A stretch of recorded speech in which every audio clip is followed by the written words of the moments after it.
গৰুহুটি বহুমুখী কৃষি প্ৰকল্পত নিৰ্মাণ হ'ব ইণ্টিগ্ৰেটেড একুৱা পাৰ্ক। ওম শ্ৰী গণেশায় নমঃ। প্ৰায় ৩৩ কোটি টকা ব্যয় সাপেক্ষে নিৰ্মাণ কৰা হ'ব ইণ্টিগ্ৰেটেড একুৱা পাৰ্কৰ কাম। ইতিমধ্যে ৬৩৫ বিঘা গৰুহুটি কৃষি প্ৰকল্পৰ ভূমি হস্তান্তৰ কৰা হৈছে ভাৰত চৰকাৰক। সোমবাৰে বিভাগীয় কেন্দ্ৰীয় মন্ত্ৰী ৰাজীৱ ৰঞ্জন সিঙে ভাৰ্চুৱেলি শিলান্যাস কাৰ্যসূচী সমৰ্পণ কৰে এই পাৰ্কখনৰ।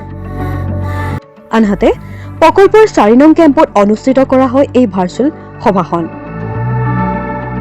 এই ভাৰ্চুৱেল সভাখনত উপস্থিত থাকে দৰং ওদালগুৰিৰ সাংসদ দিলীপ শইকীয়া, স্থানীয় বিধায়ক পৰমানন্দ ৰাজবংশীৰ লগতে দৰং জিলাৰ মীন বিভাগৰ বহুকেইগৰাকী বিষয়া।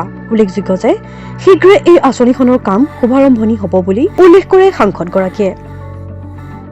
প্ৰধানমন্ত্ৰী মৎস্য সম্পদা যোজনাৰ যি এক অভিলাষী আঁচনি PMMSY প্ৰধানমন্ত্ৰী মৎস্য সম্পদা যোজনা ইণ্টিগ্ৰেটেড একুৱা পাৰ্ক এখন আমি গৰুহুটিত প্ৰায় ৩৩ কোটি টকাৰে আমি আজি আধাৰশিলা স্থাপন কৰিছোঁ। ইয়াৰ লগতে আমি ইয়াত এটা ব্ৰুড বেংক ভেলু এডেড যি আমাৰ ব্ৰিড ফিছ ব্ৰিড, সেই ফিছ ব্ৰিডটো আমি উৰিষ্যাৰ পৰা CIFৰ পৰা আনি আমি ইয়াত তাৰ অকণমান পালন পোষণ কৰিম আৰু খেতিয়কসকলক আমি কোৱালিটি ফিছ যিটো আমি কওঁ মাছৰ পোনা, সেই পোনাটো আমি ইয়াত যোগান ধৰিম। গতিকে মৎস্য উৎপাদনৰ ক্ষেত্ৰত আমি অসমখনো স্বাৱলম্বী হোৱাৰ দিশত এই ধৰণৰ প্ৰকল্পই নিশ্চিতভাৱে আমাক সহায় কৰিব। আৰু মুখ্যমন্ত্ৰী ডক্টৰ হিমন্ত বিশ্ব শৰ্মা ডাঙৰীয়াই গৰুহুটি প্ৰকল্পৰ কাৰণে এই যি আমাৰ প্ৰকল্পত অনুমোদন দিলে, প্ৰধানমন্ত্ৰী নৰেন্দ্ৰ মোদী ডাঙৰীয়াই আমাক যি প্ৰকল্প দিলে ৩৮ কোটি টকাৰে দুটা প্ৰকল্প, ব্ৰুড বেংক আৰু একুৱা পাৰ্ক যিখন, এই কাৰণে আমি প্ৰধানমন্ত্ৰী নৰেন্দ্ৰ মোদী ডাঙৰীয়া আৰু মুখ্যমন্ত্ৰী ডক্টৰ হিমন্ত বিশ্ব শৰ্মা ডাঙৰীয়াক বিশেষভাৱে ধন্যবাদ জ্ঞাপন কৰিছোঁ। ইয়াত প্ৰায় ৫০টামান ইয়াৰ বিভিন্ন কম্পনেণ্টছ থাকিব। মানে ফিচাৰীৰ পৰা হেডচাৰীৰ পৰা আৰম্ভ কৰি ইয়াত আমাৰ ফিড মিল হ'ব, ইয়াত আমাৰ যি আমাৰ অৰ্ণামেণ্টেল ফিছৰো ইয়াত উৎপাদন হ'ব, ইয়াৰ পৰা ছাপ্লাই হ'ব, ইয়াত ট্ৰেইনিং চেণ্টাৰ হ'ব, ইয়াত যি আমাৰ লোকেল যিটো ইণ্ডিজিনিয়াছ ফিছ, সেই ইণ্ডিজিনিয়াছ ফিছৰ ইয়াত উৎপাদন হ'ব।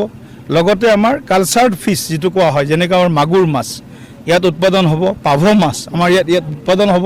এনেধৰণে ভেৰাইটি কুচিয়া, যিবিলাক অতি পুষ্টিকৰ যিবিলাক মাছ আছে, এই অতি পুষ্টিকৰ মাছবিলাক থলুৱা আৰু আজিৰ দিনৰ যিটো প্ৰয়োজন, এই গোটেইবিলাক কথা ইয়াতে আমাৰ সমাগত এটা বছৰত আমি গোটেই কামখিনি যিমান দূৰ পাৰোঁ সিমান দূৰ আমি আগবঢ়াই লৈ যোৱাৰ কাৰণে আমি আগবাঢ়িছোঁ। ইয়াতে ৫৩৩ বিঘা মাটি আমি দিছোঁ একুৱা পাৰ্কৰ কাৰণে, ইণ্টিগ্ৰেটেড একুৱা পাৰ্কৰ কাৰণে, আৰু প্ৰায় ১০০ বিঘা মাটি দিছোঁ আমি ব্ৰুড বেংকৰ কাৰণে। প্ৰায় ৬৩৫ বিঘা মাটি আমি ইণ্টিগ্ৰেটেড একুৱা পাৰ্ক আৰু আমাৰ ব্ৰুড বেংকৰ কাৰণে আমি ইয়াত গৰুহুটি প্ৰকল্পই ভাৰত চৰকাৰৰ হাতত এই মাটি হস্তান্তৰ কৰিছোঁ। কেতিয়া সম্পূৰ্ণ হ'ব? লাগিব ২ বছৰ, হয়তো পূৰা কামখিনি হওঁতে ২টামান বছৰ লাগিব। আৰু ইয়াত আপোনালোকে জানেই বাৰিষা কালত ইয়াত কামবিলাক ভালকৈ কৰিব নোৱাৰে।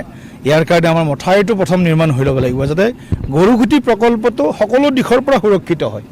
৪০ কোটি টকাৰে মথাউৰি নিৰ্মাণৰ কাম আৰম্ভ হৈছে, দলঙৰ নিৰ্মাণৰ কাম আৰম্ভ হৈছে গৰুহুটি প্ৰকল্পত অহাৰ কাৰণে। বিভিন্ন আৰু আমাৰ যোজনাবিলাক এই প্ৰকল্পটোক আমি অনাগত দিনত স্বাৱলম্বী কৰাই নহয়, অসমখনৰ যি এটা ব্লু ৰিভলিউশ্যনৰ কথা কৈছোঁ, আমি এটা সেউজ বিপ্লৱৰ যি কথা কৈছোঁ, কৃষি বিপ্লৱৰ যি কথা কৈছোঁ, মুখ্যমন্ত্ৰী ডাঙৰীয়াৰ যি সপোন বিকশিত অসম, আত্মনিৰ্ভৰশীল অসম, সেই সপোনক বাস্তৱায়িত কৰাৰ কাৰণে গৰুহুটি প্ৰকল্পক এক আদৰ্শ প্ৰকল্প হিচাপে গঢ় দিয়াৰ কাৰণে আমি আগবাঢ়িছোঁ।